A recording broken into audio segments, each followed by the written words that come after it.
Hi, this is the Hotbox, telling you that this video might have some sensitive stuff in it, so take a second if you need to and go check out something else. Otherwise, please enjoy the show. This channel is sponsored by ExpressVPN. Click the link and stay hydrated. Everything's fine, cause the merch in the store is hot, it's burning, it's trending, I'm buying. Everything's fine, cause the merch in the store. I miss that outside where somebody can save me. What you gonna do with all that stuff? You can wear it or burn it or give it to your dog. Everything is fine, cause the merch in the store is hot, it's burning, it's trending, I'm buying.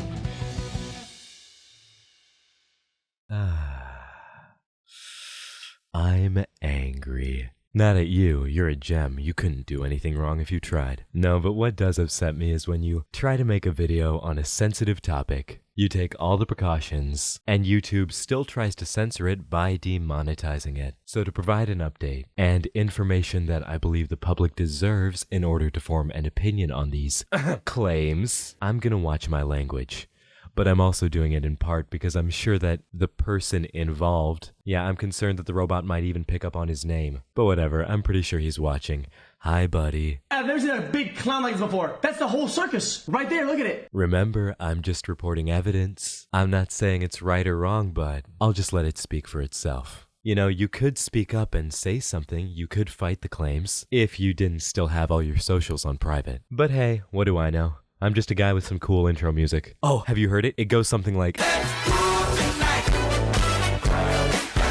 Welcome back to the channel, new and returning, young and old, fans, haters, everyone in between. And if you are new here, why not subscribe? It's quick, it's easy, just takes a second, and you can always undo it, but it really does help out the channel a lot, so I appreciate it, thank you. And yes, so that you and me can slip right under Susan's nose, I'm going to be using some safe words in this video. So heads up audio listeners. That's right, everyone who needed something to draw to. I see you. Take a look at your screen, because we're going to be using Duster, Dusty, and Gray. Yeah, so for those of you who don't know who Duster is, they used to hang out with that guy. Yeah, I know, great start. And recently claims have come forward against Duster that allege that he has been having inappropriate contact with fans for years. And Duster's friend Nate came forward on TikTok to corroborate that Duster isn't the greatest person. What I can tell you is why I personally quit being his friend. Oh, and did I mention that Duster got his original victims' videos claimed to try and suppress the message? Oh, it gets even better. Hi, Hotbox of the Future here. This came up after I finished editing, but someone who used to live with Dusty and Nate and dated Nate came forward with their experience, and it is an utter horror story. Dusty was chasing girls at shows, bringing them in and out of his own apartment right under his girlfriend's nose, and even put a ladder out of his window. Like, what does he think this is, Dexter's Lab? You ain't smart, come on now. Here's the video. Hi, my name is Georgina. This video is a response to Ready to Glare's recent video about the YouTuber Myth. I've spoken to his ex-girlfriend and we've both watched the TikToks and we both want to validate them as we know that their experiences are real. In February 2013, I flew to America to stay for 2 months at his apartment where he lived in his bedroom, which was a sheet wall, and I would hear Destery come in or out, and I would hear girls' voices come in the apartment, and I would ask and find out that it wasn't his girlfriend at the time, so we had suspicions that he was cheating. His bedroom window faced the lake, and it was facing away from the front entrance of the building. There were days where I noticed that he had a rope ladder hanging out of his bedroom window. At Playlist Live in March, Amber and I had VIP passes with them, so we were there to see their DJ show, and most of the time we actually didn't know where Destery was or what he was doing, but we knew there were girls that he was talking to online that he wanted to meet, and we just knew that they were his friends. I think it's important for me to help bring awareness to the vulnerabilities of young, impressionable people around influencers and people in high positions or high followings, and the different ways you can be taken advantage of without truly understanding or knowing. And now back to the rest of the hotbox. Now, the original victim, who we shall refer to as Victim 0, actually posted a few updates. We'll take a look at those right now. I was feeling so bad because I thought I was the only one. I was like, maybe it was my little stupid. No, it wasn't. I told one of my friends and they knew someone you did it to as well. Update about the situation. I have been receiving all these accounts from multiple victims who were of various ages, some were minors, and so it's taking a little bit longer for me to compile all those stories. I'm about halfway through the construction of my script to just like make sure we cover everything in the YouTube video and include all of the receipts. And I think the video should be up latest by Wednesday. I'm going to shoot it tomorrow, that's for sure. So, Victim 0 has been collecting more and more accounts to compile into a full YouTube video. I'm excited to see that. And in the meantime, Duster again remains silent. And by the way, if any of you do follow his Twitter, please let me know if he's tweeted anything about this. I would love to see that. Now, following this, several other people made their statements public. You can find comments on Victim's TikToks like, "I'm so sorry that you went through this. You are strong and you are not alone. He grayed me and my best friend when we were 13. Duster did something similar to me, mostly because I told him I cosplayed. I'm glad I wasn't the only one who dealt with this." And some of these victims have accompanied their comments with videos, and I want to showcase a few of those today, so that you might gain some more perspective on the situation. We'll do it like this. I'll play the videos in full, and then add my comments after. Some of them will be more brief, like this one from someone we'll call Victim X. So I'm here to share my experience with Smith. Because in 2007, I considered myself part of the emo and scene culture and, would go to shows, meet up with people, fashion, blah, blah, blah. So I did see that posted his Snapchat information online and he wanted to talk to his fans. Me at the time, I was more interested in learning about YouTube and what it was like behind the scenes. That was the type of fan I was. I wanted to know all the details and how it works. And when I first started talking to him, he asked me, what I did and blah, blah, blah. At the time, I was starting to get into fashion and did a lot of cosplay. So I mentioned to him that I was doing cosplay and I went to competition. When I tell you that this gross mother asked me a whole bunch of sexual questions about hentai and cosplay, disgusting. Long story short, we became friends down the road, but got worse. I'd have expected it from someone that's friends with Shane. Now, they claim to be an insider of the emo scene and contacted Duster out of genuine interest, trying to figure out how that YouTube thing works. Trust me, I wish I knew too. And then the raw mention of cosplay seems to turn this poor girl into an object to Duster. Duster, if you think being a YouTuber gives you any right to just jump into someone's DMs and go straight to tentacles, oh, you got another thing coming. Oh, but don't worry, it only gets more heartbreaking from here. I'm going to introduce you to Victim A, who will be our longest story of the video. Victim A's story is of a sick person who felt isolated and was taken advantage of by someone that they looked up to. So I'll see you after it's done. So I never really thought I was really gonna have to say anything about this, because I never thought it would end up coming to light. But here's my story.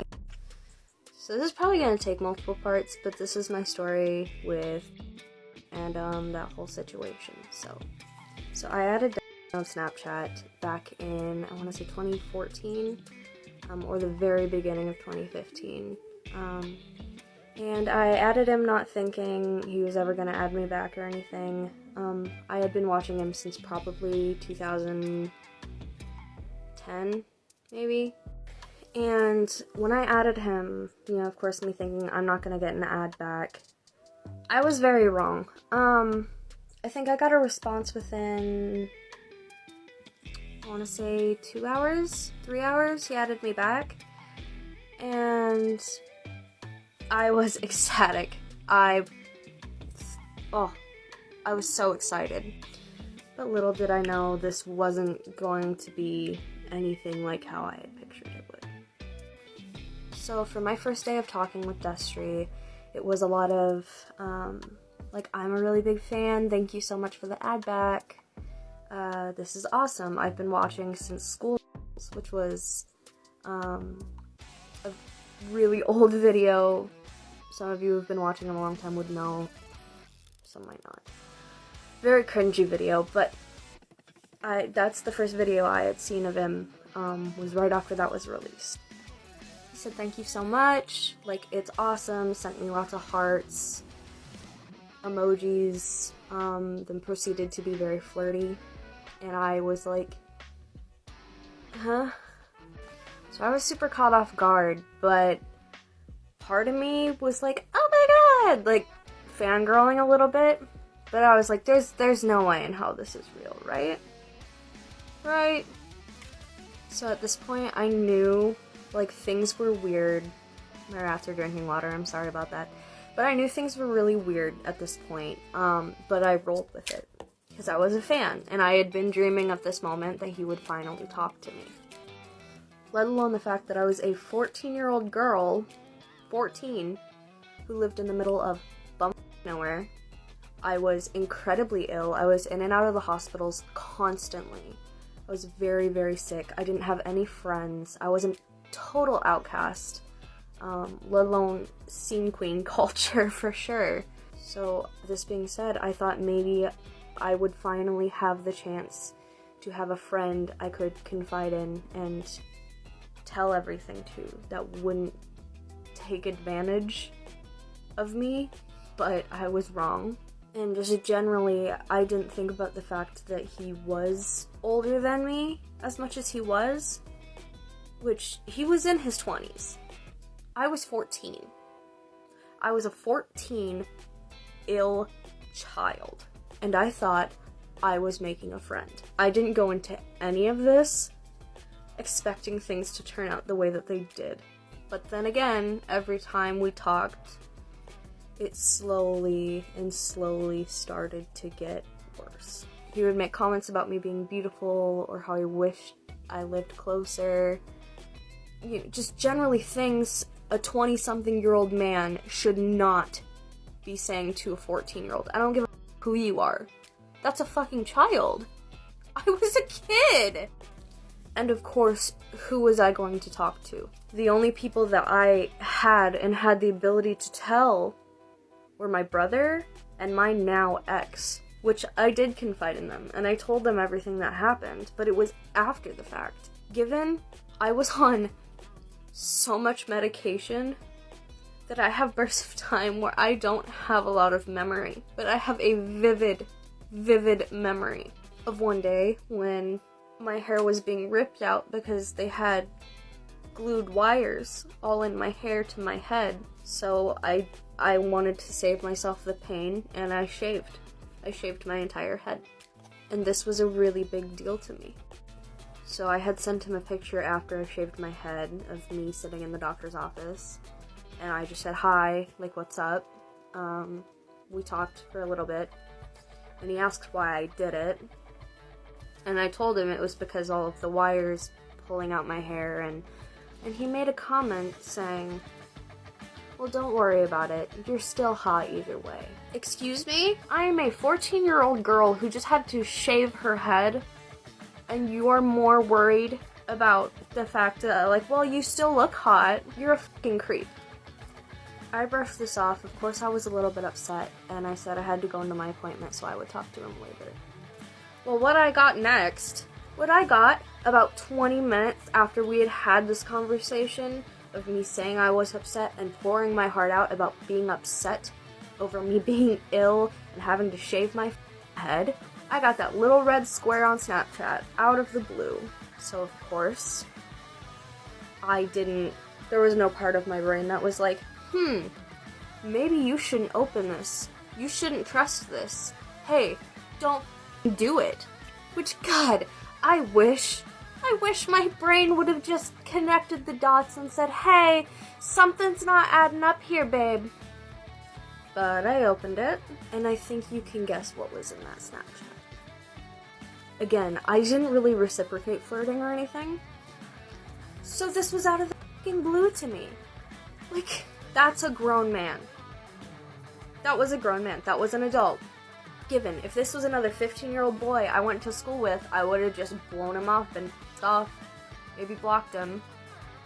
But no, this was a grown-ass man that I looked up to, that I dreamed about being friends with, that I looked up to. He was an idol of mine.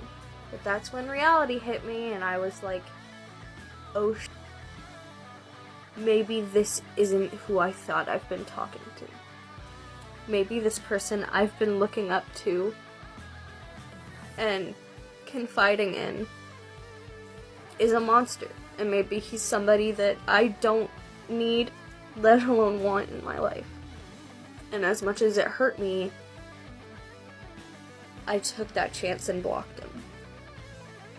I then took to Twitter, Instagram, every other social media platform I had, and I blocked any known account of him that I could find. I went onto Twitter and said I do not want to see this user's videos. I blocked his account so his videos wouldn't pop up. When he really started blowing up, it was hard to avoid, so at one point I just got rid of everything. And it felt... It was probably one of the biggest heartbreaks I had experienced at that point in my life. It really made me realize that no matter how much I think I can trust somebody, there's always going to be bad people out there. There's always going to be people out there, even if you look up to them, that they're monsters and they take advantage of people. There's disgusting people out there. I cried for maybe a week and a half. It broke my heart to know that this person I confided in and looked up to for so long was a monster. And who could I tell? Nobody was gonna believe me, especially after he started blowing up everywhere. And I can't even imagine what anybody else has gone through. I know that there are people out there who I'm sure have dealt with much worse when it comes to situations. Luckily, I was far enough away from him that he couldn't take advantage of me any further than he did. The most he could do to me was send me inappropriate pictures or ask me for it. If I did something he didn't like, he'd make me feel like but I never had the fear that he could actually come forward and hurt me. This being said, I hope that other survivors are okay, and I'm here. And for any other survivors of that, I'm here. 1000%. You can come to me at any point in time. If you need somebody to talk to, I'd do it in a heartbeat. I wish every day that I would have had somebody I could talk to, because I thought I was alone. And I just want you to know that you're not. And I can't express how happy I am that this is finally coming to light. And that I don't feel like I'm crazy and I'm having to block it out of my memory. I blamed myself for so long because he's a disgusting human. Being or him saying these kind of things to you isn't okay. It never was okay. And I stand by everybody else who comes forward, or even if you don't. And tonight, and anybody else who has also come forward, I can't thank you enough. I feel like I've had the biggest weight lifted off of my shoulders to know I'm not crazy, and I'm not alone. So from the start, we see that A waited because they felt alone, a common feeling among victims of this sort of thing. They added Duster on Snapchat in 2014 or 15, and at the time, A was 14. Yeah, starts wonderful. They had known Duster's content for a while, and the expectations of fame, of not expecting a response, there's this instant, just from the moment of contact, there's a power imbalance. And then Duster is flirting, a man in his 20s, talking to someone that he supposedly knew was 14. What part of your brain says that's okay? And then the shaved head incident. Duster is more concerned about someone being hot rather than their health. Are you kidding me? Like, you can't be serious. Someone pours all of their feelings out to you, and all you can think is to offer a mugshot of your little general? Oh, we love that, don't we, ladies? And Duster is quickly blocked following that interaction, rightfully so. People are not your tools, Duster. You're putting these people through things that will stay with them for the rest of their lives. For what, a few seconds of your own gratification? 3 minutes of chasing the hog and that's it? Unbelievable. Oh, but this was no skin off of Duster's back. No, he kept being bold, apparently, as is related by victim B, who got to see more of Duster's lying manipulative side. Let's take a listen. So I want to preface this first of all by saying thank you to Nathan for coming out with their stories and making it easier for me to come out and tell mine. And keep in mind that if any of this seems kind of confusing, this was in 2014/2015, and it's not something that I've really wanted to come out and talk about, but I was encouraged by them. So in 2014, when I was 18 years old, I signed on a Skype one day and it said online, and I hadn't been on in a while, so I don't know when I added him, but I did start watching his videos in middle school, and he tried to call me and said his video wasn't working. So he sent me his Snapchat. We Snapchatted for probably a few days before he gave me his phone number, and it just kind of went from there. I'm gonna continue this in multiple parts, so go watch part 2. So after the first few days of Snapchatting and talking, he did give me his phone number. And sorry if I'm kind of looking all over the place. This is super uncomfortable to talk about. Yeah, so he gave me his phone number, and I actually watched a new video that he uploaded a few days later where he was talking about his lady friend, and I actually called him out for it because up until this point I hadn't been told anything. And when I called him out about it, he told me that he was with this girl who I'm not going to name, although I'm sure she knows, who he said was very verbally, emotionally, and physically abusive, and that he was trying to get out of it, but he just was stuck.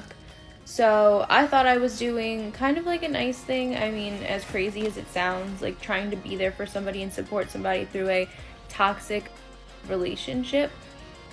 He continued to kind of be flirty and very inappropriate. So a few months after we started talking, I actually moved down to Florida to live with my dad, and I lived in Jacksonville, so I was about an hour and a half away from Orlando. I did multiple times try to hang out, but was always told that if I wanted to hang out, I would have to drive down there. He would not come up to see me. And keep in mind this whole time, like, he's always hitting on me, he's always being super inappropriate, but he would disappear. So he would always text me off of, I guess, like a texting app. It wasn't his actual phone number. So he would disappear for like weeks at a time, pop back in, talk about how terrible his girlfriend was, get sympathy because I felt bad, and then disappear again. And this was just a regular thing. And me not seeing like 20,000 red flags continued to go along with it, and definitely wasn't my best choice. And that sort of pattern would go on for a while, where we would talk, he would hit on me, then he would disappear. And he did actually, but I guess you can buy Minecraft. I never played it before this, but he bought me Minecraft and basically put me on his server where he would have like himself and like friends and stuff play, and he would always tell them like, oh, this is my girl, you know, she's really cool, don't worry about her. I told her about the whole Amber situation, and you know, just kind of being not secretive about it. So I'm thinking, okay, like this is a genuine scenario, like something is going on and he's trying to get out of it, like making me think that there was actually something abusive happening and he wasn't completely playing me, which he was. So this sort of thing goes on for a while. I stayed in Florida for a year and it was going on the whole time. Once I left, I just kind of left it behind me because I realized that nothing was going to come from it. I did become friends with Nathan, which is the one good thing about this insane scenario. But once I left Florida, I kind of left it behind me. I didn't want any part of it anymore because I realized that I was being played. Once I found out that the whole abusive relationship thing was made up just to kind of guilt trip me, because he would constantly say, oh, you're the only good thing in my life, like I have nothing else going for me. And I thought that I was doing a good thing because this person was supposedly struggling with a very hard home life. So I just quit. Once I moved back home, I completely quit the whole communication. The whole reason I came out about this was because I didn't realize that it was something that I wasn't alone in, and realizing that there are people who were actual children when this was being done to them is disgusting. Keep in mind that you cannot trust this person, because when I was 18 and I was naive, I did not send like photos. That's not my thing. But I did send like kind of suggestive photos, and when I was 20, maybe 21, they were sent back to me from when I was 18 years old. So they'd been held on to for 2-3 years, and when I said, please delete them, I don't feel comfortable knowing you have them, we don't talk anymore, like I really don't want you to have them, I was told, no, they are in a secret place that no one will ever find them, I'm not deleting them. So Victim B contacted Duster around 2014 through Skype, then they go on to exchange phone numbers, and Duster gets right into lying about the relationship. And again, we hear mention of him continuing inappropriate conduct, even when he's been made aware that it makes a person uncomfortable. I also love how he invites her to come. He doesn't want to risk travel. That boy doesn't want to end up on some camera somewhere. I know what he's thinking. Supposedly, remember Duster, supposedly, this little trick, quote unquote, of disappearing just to come back and fish for sympathy, it's so toxic. It creates a repulsive cycle that puts a person on their manipulator's fishing hook. And the things he does to support these lies is crazy. To buy Minecraft and like introduce the victim to contact with his friends, all just to support some little narrative, it's so calculated. It's good that A, the victim left Florida, B, the victim befriended Nathan, C, realized that they were being played, and D, had the courage to speak out. All of these victims saying something right now are so incredibly strong. I have so much respect for everyone, and even those who don't speak up. Remember, you're valid. We are here, and we love you. But I think the most repulsive point that stands out is that little bit at the end. Secret place? Like what secret place? Your desktop? These photos are like trophies to Duster. And if that doesn't make your stomach flip, I don't know what does. Oh, we're almost done, and if you've made it this far, I congratulate you, because when I was about this far in, I started feeling sick. You know, between all these stories, I see so many common tendencies that just add to the believability. You see them all talk about how quickly he moves to flirting, how he targets people who feel isolated, how he weaves these complex lies to make a person feel special, and makes people feel like they have to hold on to him. No one deserves that. Like, in closing, my end thoughts on this, to any of the other victims, I can't begin to apologize enough. I know that my sorry doesn't repair anything that this man might have done, but I want you to know that you don't need to be afraid to reach out or speak up. If you have an experience with Duster, put it in the comments of this video. You don't have to speak up, but please just know that you have people to talk to and that your feelings are valid. Someone saying these things, behaving like this, is never okay, no matter who it is, no matter what position they're in. Creators need to be cognizant of who they are. No one deserves this, and my thoughts are with everyone involved. If you enjoyed this video, please leave a like and share it around to spread the word. Whenever you're watching this, I hope you have a good rest of your day and an even better tomorrow. I love you, and before you say it back, look in the mirror and say it to yourself. You're brave, and you can do anything. I will see you in the next episode of whatever I make. And until next time, this has been the Hotbox. Bye!